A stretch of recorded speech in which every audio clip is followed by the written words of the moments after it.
Robin Murdoch live here in Clinton Township, where we just got an update from emergency crews who responded to that massive fire last night and had to dodge debris that was flying into the air, debris that killed a 19-year-old.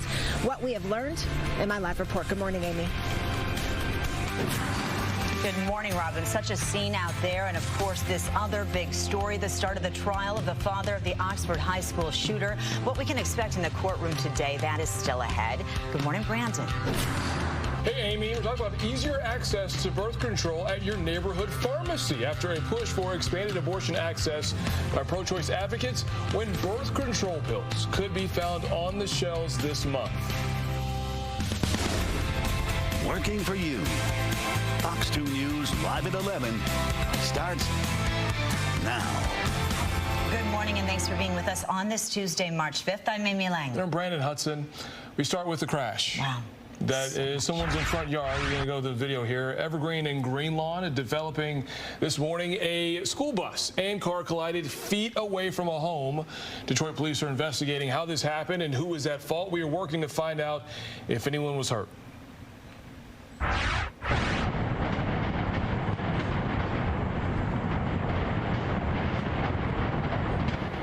And, of course, this unbelievable story following more developing news, a series of explosions in Clinton Township and a massive fire some described as an inferno. Emergency crews battle flames and huge pieces of metal and debris which launched thousands of feet into the night sky. It was so high in the air that our chopper had to fly out of the area as a precaution. And sadly, a young man lost his life. Fox 2's Robin Murdoch joining us now from Clinton Township with the very latest. Robin, what else have you learned about just what happened? Well, just what an incredible story that we are dealing with right now, and that investigators and emergency crews were dealing with last night. We just got an update from a number of community leaders. We're talking about the fire chief, the police chief, the Macomb County executive. They were all out here inside of the Civic Center here in Clinton Township, updating us about a half hour ago on this massive fire and, of course, the series of explosions from last night in the 15-mile and Groesbeck Highway area. We now know a 19-year-old was killed after being struck in the head by flying shrapnel, and that a firefighter was injured but will be okay. Now, this all, of course, happened just before 9 o'clock last night. That is when crews started responding to that fire, as well as hundreds and hundreds of explosions coming from a complex that housed Select Distributors, which is a novelty supply business, as well as GOO. That is a retail location, but also supplies vape products to local businesses. Now, firefighters, they actually had to hold off on their firefighting efforts because it was just too dangerous for them due to all of the exploding butane and nitrous oxide tanks that sent debris flying all over the area. Again, we now know a firefighter was injured, a 19-year-old was killed. Here's the very latest from the fire chief about what was being stored at that location prior to those powerful blasts. They had recently received a semi-load of the butane containers. They had over half of that still left, and they also had pallets of the nitrous and then lighter fluid along with that. And then there was also over 100,000 vape pens that obviously have the lithium batteries that are inside of those. So that was an issue on the scene too. Our biggest concern is if any of the canisters were forcibly ejected from the building due to the explosions, they may still contain some form of gas. And we're urging the public to not touch those.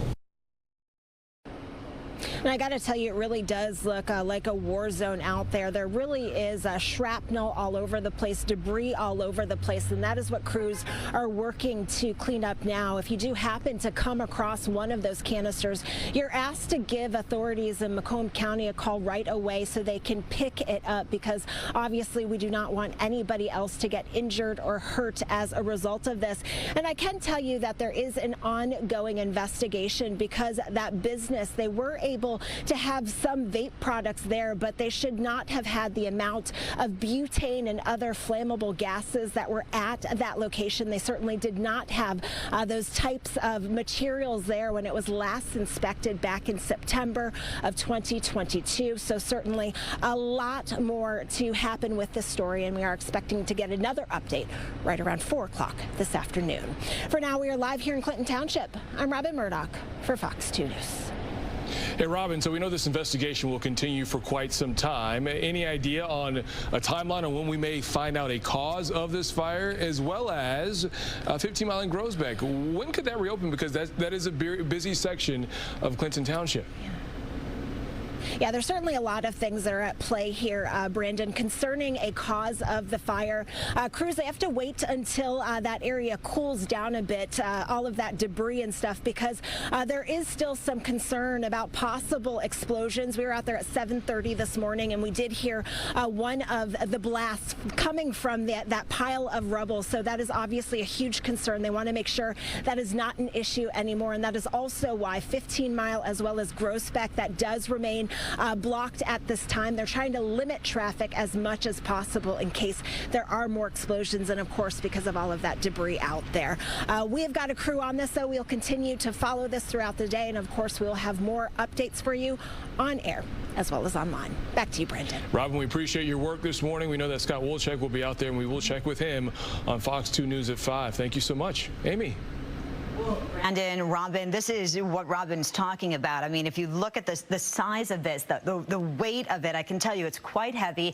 And there are literally thousands of pieces of shrapnel like this spread all over Clinton Township. In fact, some pieces have been found up to a mile away from the blast.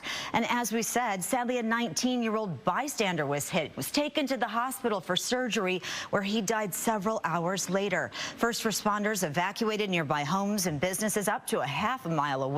Those farther out finding ash and wreckage on their homes and cars. Our vehicles were spotless earlier this morning, shiny, washed, and now the tops are covered with a hazy white soot, kind of like a fireworks soot, burnt ash. Stepped out a little bit outside after it started exploding, and the ash was coming down, and I told my dad, and all of a sudden a piece hit me in the head, my shoulder, and then landed on my feet.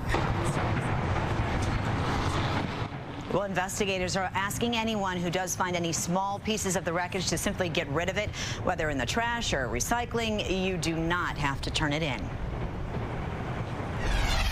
As fire crews put out hotspots, concerns shifted to air quality near the blast site, especially for those neighbors with asthma and other respiratory issues. But as of this morning, officials say they are no longer concerned about the air quality, but environmental monitoring will continue. Hazmat crews arrived almost immediately. Clinton Township Supervisor joined Roop and Taryn live during our newscast last night as all this unfolded. We are going to make sure that the people who have control over these things are here in Clinton Township and Macomb County, because it's not just Clinton Township.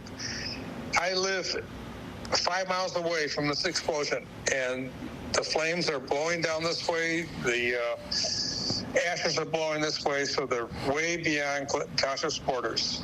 So we will make sure that we have people here who can tell us what's wrong if there is something wrong. We thank Bob Cannon for taking time out during that emergency to talk to us. Further testing is underway today, and out of abundance of caution, everyone is still asked to stay away from the area. Well, today marks what will likely be another emotional few weeks for families impacted by the Oxford school shooting. Jury selection currently underway for the father of the shooter. James Crumbley is facing involuntary manslaughter charges 1 month after his wife Jennifer was convicted of those same charges. We spoke with a couple of attorneys regarding whether there's any reason to believe the outcome will be different for James. It's just going to be difficult because at the end of the day, you bought the gun, right, that was used in this mass killing. And I just believe that there's so many factors in this case that don't align themselves with what we're typically seeing, because this is an atypical case. And, you know, hopefully we'll never see another case like this. The gunman killing 4 students and shooting 6 others, along with a teacher. A student who was shot and survived is expected to testify. She took the stand in her own defense in Jennifer Crumbly's case. It's not clear, if James will do the same. Now look at the James Crumbly. Overall, he's just more sympathetic. You also have to recognize Mr. Crumbly has the benefit of what not to do at trial based upon what Mrs. Crumbly did. Now, the shooter pleading guilty, sentenced to life in prison without parole. Jennifer Crumbly will be sentenced next month. Wayne County prosecutor says that charges in the shooting death of an 11-year-old Detroit girl will be amended. Lamar Glenn was shot while sleeping on a couch at a home on Pennsylvania February 20th. Her mother made the heartbreaking decision to take her off life support 6 days later. Prosecutors charged 4 people in her death. One of the suspects, 19-year-old Herschel Lanier, faces 9 counts of assault with intent to murder. All of them are expected in court next week.